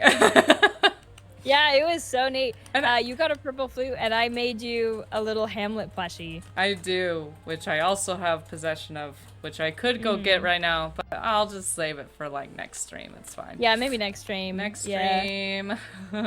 Which, by the way, probably when I get to a save point, we'll end up calling it, because it is close to 9. So Yeah, sure.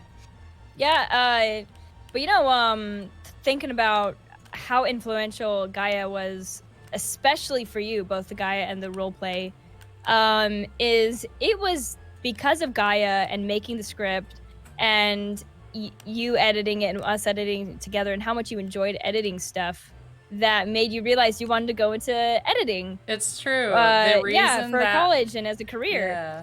The reason that I majored in English and wanted and decided that I wanted to pursue freelance editing is because of the Gaia comic.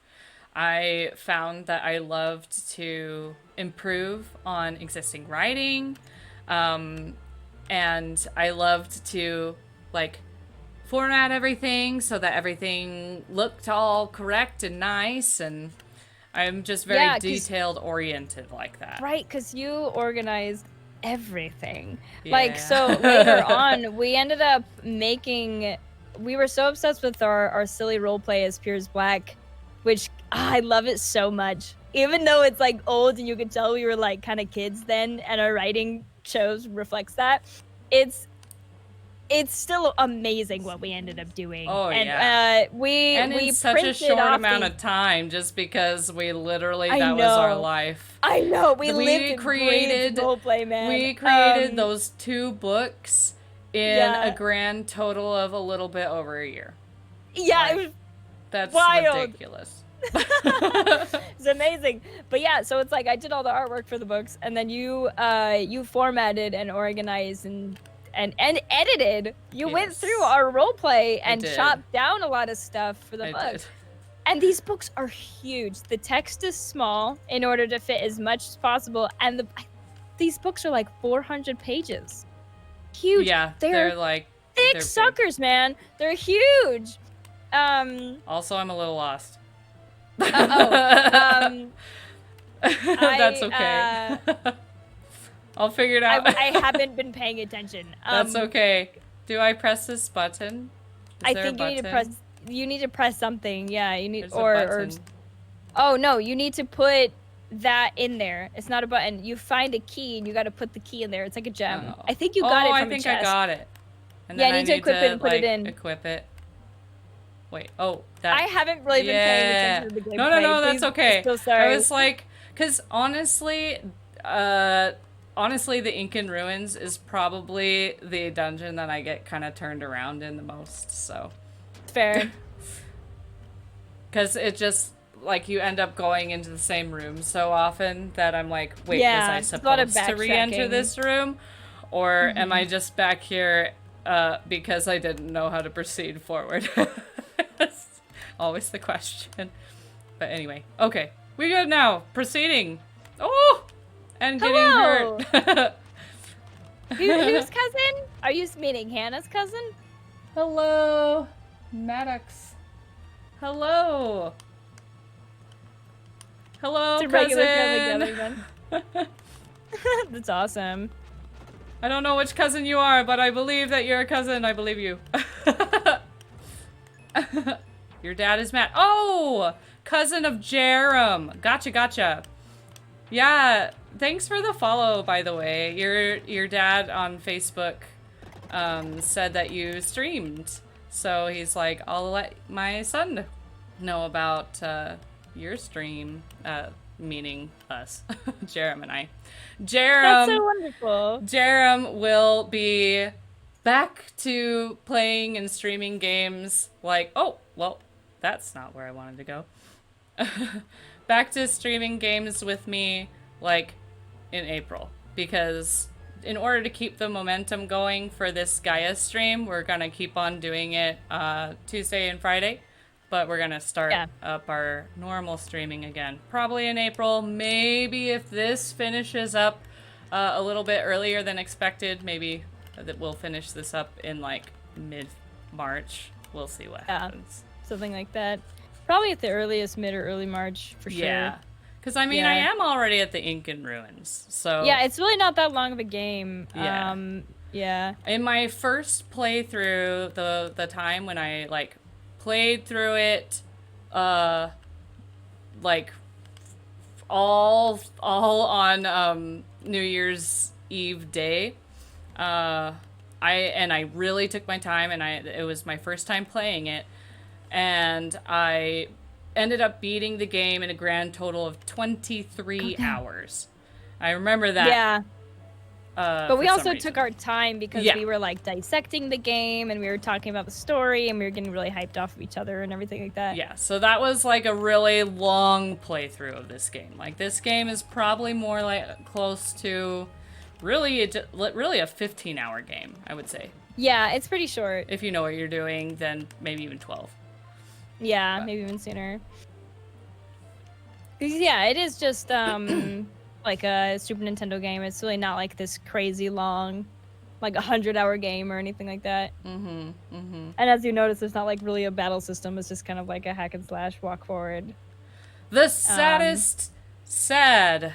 Please come back alive as you pull this note from the corpse. And we included this in the comic. Because this message actually, like, you meet Nana later in the game. You do. And you're way like, later in the game.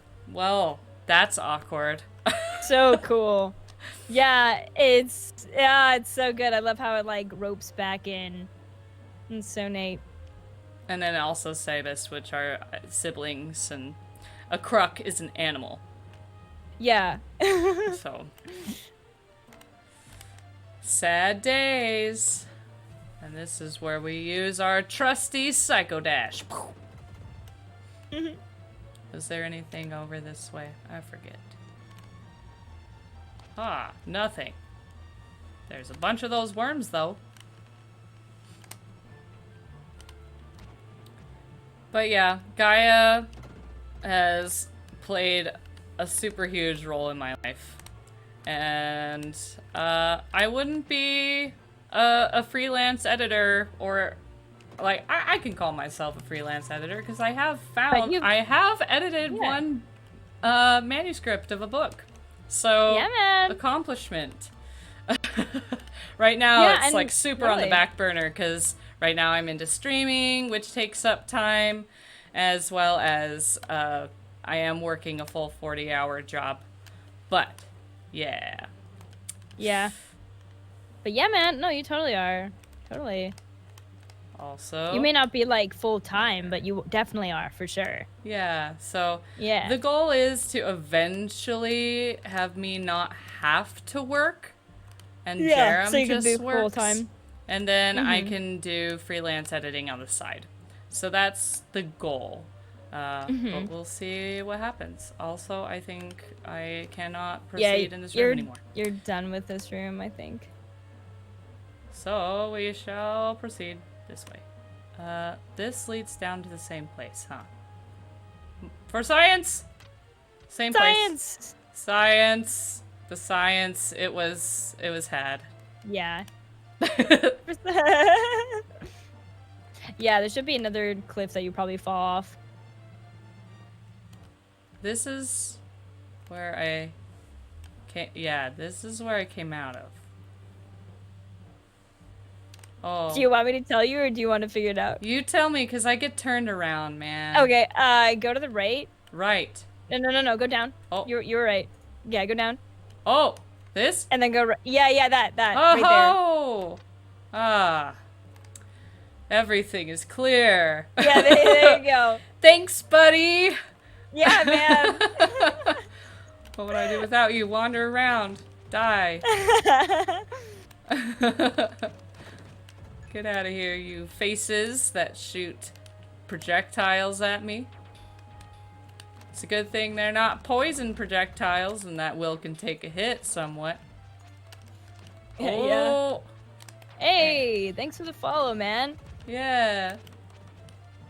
Ooh.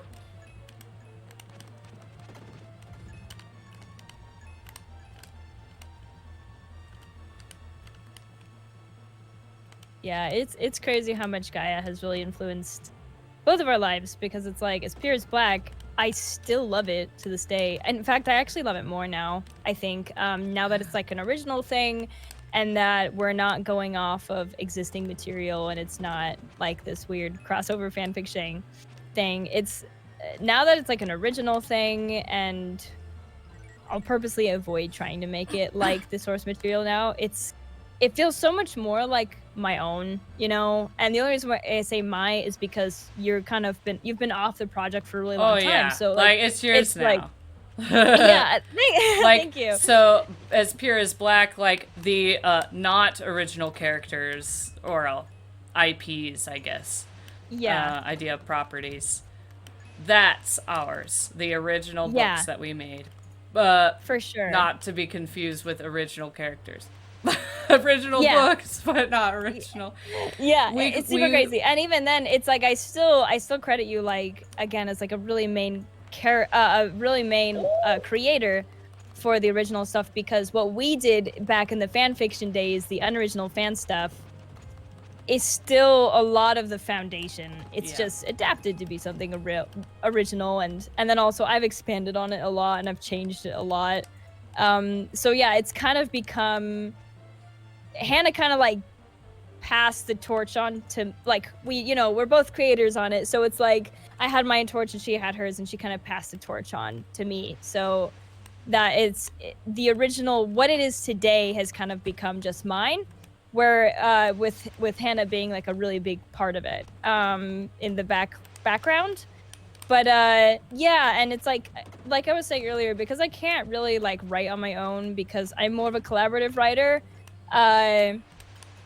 that's where, like, after talking to Hannah, especially, kind of passing Hannah's torch over to my friend Danny, that we both really trust Danny with writing a lot of it, because I still want to continue as Piers Black. Like, it's like my heart and soul, man. As Piers Black is so important to me, and I love Zalgoroth and everything like that. And it's really cool to see how it's evolved from like this, what was supposed to be a joke, which turned into a really serious, very serious, almost very mature fanfiction crossover that deviated more and more from the original source material, which was, Illusion of Gaia and The Legend of Zelda, that it like was no longer, it was becoming original more and more and more as me and Hannah role played more and more, until we're like, yeah, let's make it just original. And then we scrapped a lot of the fan stuff and made it our own. And then then that's when Hannah kind of fell off the project and kind of came mine. But yeah, it's crazy, man. It's wild, the journey that Aspires Black has went through to develop and evolve into its own thing over the years. It's true. It's crazy. It's cool. So yeah, it's like I still want to go forward with it, like really, really bad. I want to go forward to it, even if Hannah is off of it. And yeah, so I still plan on doing stuff. In fact, me and Danny, we just started it. And, oh man, Hannah, I don't know if I've told you a whole lot about it. It's You have really told cool me so far. literally zero. Yeah, oh my god. So I'm down to listen. Yeah. Woo. So, do you remember what you have to do here? Well, he's dying now. Yeah. Well, I killed everybody. Ha! You I did. have to move them with my. You have, yeah, twisty, not kill them. So, well, we'll do it again, but with less killing this time. Less killing, yeah. Less killing. But yeah. Oh my goodness. So Danny wants to do her best to like fill your shoes. You know, walk in your footsteps and do what you put love and work into justice. And he came alive, lame. Yeah, you got too close to him. Well, I didn't even like distance. touch him. But the game they have a radius. They're like, I need like at least 3 feet, or I'm gonna get aggroed. Don't be aggro. But yeah, so Danny was really wanting to do what you did justice, you know, kind of like follow your legacy kind of thing. Which I'm sure she will do fantastic because Danny basically Danny is like a real writer. She's so Danny is a writer for sure, as well as Danny, she was like the OG fan of As Pure as Black because she was like the first one to read it as a third party. The fan fiction book. Yeah. And she absolutely loved it, and she was totally a fangirl about it. She absorbed it, We were super flattered that she liked it so much. But anyway, she really resonated with Will. And I remember that. And so because she resonates so much with Will as a character, I think that she will do a fantastic job to carry on his Will. Make her own version of Will.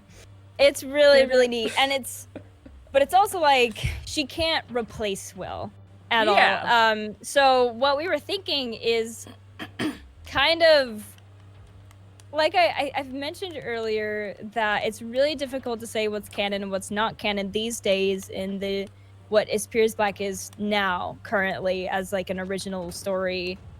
Because it's been kind of divided into a bunch of AUs from like me and Sam, and then like me and you, what we tried to do, and then like me trying to fill in Will's shoes, which I cannot write for Will, man. I'm so bad at it, you know. So it's so there's a lot of conflicting material, but because it's just a role play and we're not going to make anything out of it, or originally thought it was just all for fun, you know what I mean? So we didn't stress about like plot holes and everything. We were just having a good time. So yeah, it's a little difficult to say what's canon, what's not. So me and Danny are like, okay, well, how about we still, you know, at its core, it's still about having fun and it's still role play, but what if we actually clean up the conflicting things in the stories between all the timelines, and we kind of start fresh while also keeping all of that in mind, and we start from the beginning, because As Pure as Black, chronologically, timeline-wise, it starts like near the end of the story. It doesn't start at this beginning, and this is where it starts to get into original stuff where, oh my gosh, there's so much. It's so crazy to talk about. I'm so glad we're doing multiple streams of this, just because. Yeah, it's a lot. It's packed. Oh my gosh, it's a lot. And it's like, we're talking about the Illusion of Gaia comic, and we're talking about the fanfiction version of As Pure as Black, where it started out. I mean, and then this is how many years of content, just pure, sheer content. So much. From 2010 is when it all started. To 2013, like the As Pure as Black and As Corrupt as White. Well, actually 2013, 14 is when those were completed. And and then there's been a slow trickle since then. So a good solid 4 years of just sheer content and story building. Yeah, and that's like the most of that is pretty much because when did you go on your mission? I went on my mission, it was 2014 to 15. Yeah. Okay. Yeah. It's crazy, dude. And then it's like I don't need to do this. The door's open, right? Oh, the door's you open. You don't have to do that. The door's open. Yeah. I friggin' and Jeremy looks over. He looks over and he's like, "You don't need to do that."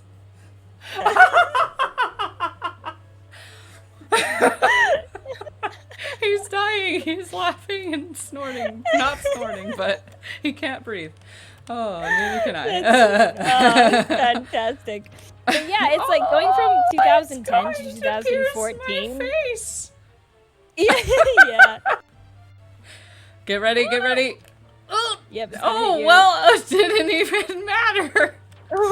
I pressed the shield. Oh, what's up? Wow. Went right past. The jukes. Okay, all right. Whew. But yeah, anyways, it's like 2011 through 2014. That's just the like fan fiction stuff. That's not even the original stuff that I started putting in actually when you were on your mission. Yeah. Which was the start of 2014 and maybe even the end of 2013 when you were preparing to left. So yeah, it would have been 2014 that we were starting to convert everything over to original. That's where Zal made an appearance of, okay, he's not Girahim anymore, and he's pretty much not even Girahim anyways in the fan fiction anymore, because again, he was so OOC'd out of character near like, I want to say 2012, Girahim like wasn't really Girahim anymore. Mm-hmm. And I remember whenever we would try to like talk about Girahim, it was always in the context of, okay, you mean Girahim from the game, or do you mean Girahim that went through all this character development from the role play where he's very different now? You know, like we would have to go back and forth when talking about him because he was so different. It was like we didn't name him by Zal. We didn't think of him as Zal at the point. But he was pretty much turning into Zal without us noticing because of how different he was. But yeah, so it's like Zal was starting to manifest like 2013, 2014. He didn't just start going by Zal and then really took a change in personality until late 2014 and 15. It's crazy. So it's like we're talking about how much content there is from 2010 to 14. And we haven't even gotten into the original development that I've mainly put into, and with collaborating with Sam and Danny, and how different it is even further, which is like me and Sam, given I was mainly the one world building, Sam was mainly putting characters into the Cursed Realm and stuff like that, which I pretty much came up with. It was like all the Illusion of Gaia world stuff in the roleplay came from you, Hannah, and then it's like the Dark World stuff from quote-unquote Zelda, which I actually, truth be told, I've actually never played a Link or a Zelda game with the Dark World in it. Like I haven't played Link to the Past, and I've never played Link to the Past, and I've actually never. That. You need to fix that. I know, I've heard they're fantastic so much, because especially like that's this. I am insulted. I know. It's funny. It's so funny because you would love Link to the Past. I know. Like I know. as far as like, because you love old school type games like this, so I do. You would literally love Link to the Past. Anywho. Yeah. No, I'm sure. It's like I would love it. I know I would love it. But like that's what's the irony, right? Is that like so we use the Dark World concept from Zelda, you know, which comes from Link to the Past and like A Link Between Worlds. And I've actually never played those games. So a lot of the Dark World that we used from Zelda for the fan fiction, it was me just coming up with it originally. I was using very little concepts that I knew of the game. But I actually don't really know anything about it. So yeah, so that was very easy to turn into original because it pretty much already was original. It was more just like the idea of calling it the Dark World in order for it to fit Girahim, which also, again, doesn't fit with Girahim. We're just using aspects of the Legend of Zelda universe or the franchise, but like obviously Girahim has nothing to do with the Dark World. So it's like, as far as the changing that to original content it was already pretty much original. It was very easy. Yeah. And this is what I'm talking about, where it's like the comic, it went from Illusion of Gaia comic to fan fiction between Illusion of Gaia and Girahim, not so much Skyward Sword as a game, but just Girahim, which obviously has elements of Skyward Sword, but that's it. Went from very close to the source material of the games.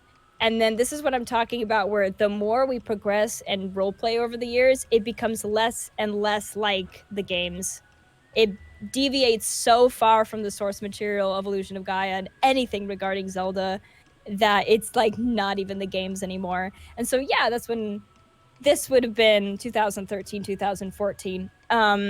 Really neat stuff of how it just changed and became our own thing, and it was no longer from a fan fiction or whatever crossover. But yeah, so it's like we're talking about all this stuff, and we haven't even gotten into the years of development of original stuff that I have put into both alone, because mainly alone, a little bit with Sam, because mainly when me and Sam would roleplay as Piers Black originally, it was like she would make characters, and we would just kind of plant one of her characters into the cursed realm, into the equivalent of the Dark World, which was all my thing, and just see what would happen. Them running around doing that, and but overall, it was mainly made by me, and then some little aspects and details from Sam. And then after that, it was like, now, currently, just to wrap this up, because I know you're finishing the game, me and Danny right now, we're wanting to kind of clean the slate clean, because it's kind of a mess.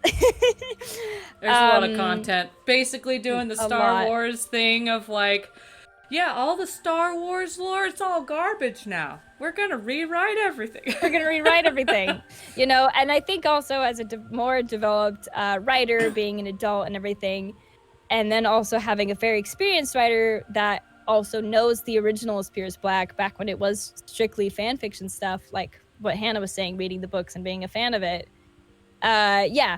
We're pretty much cleaning the slate clean, working with a blank canvas, with keeping all those fundamentals in mind, and we're gonna start fresh and let it grow naturally again. So it's like there will be a will equivalent to follow your legacy, Hannah, but it's not gonna be Will. It's not gonna be your will. It's gonna be Danny's will, because Danny can't write will for you, if that makes sense. Oh yeah. So it's going to be really cool, because it's all fresh. We're not regurgitating and rewriting stuff. It's all going to be new. But it's still going to be as Piers Black and the fundamentals and kind of a linear timeline. So it's going to be really neat. I'm really, really excited. And I'm excited to tell you more about it. But yeah, so I guess that's the end of the stream. Yeah. I guess. For now. Yeah. Until this upcoming Friday is when we will continue this shindig. So thank you so much for tuning in, and we hope that you enjoyed learning a little bit more about our creative process and enjoyed watching the gameplay, even if if the commentary is not your thing, maybe the gameplay is. So without further ado, this is Common Tenacity as well as Spectrolite signing out. Thank you. Thank you so much. Bye. Bye. Thank you for coming.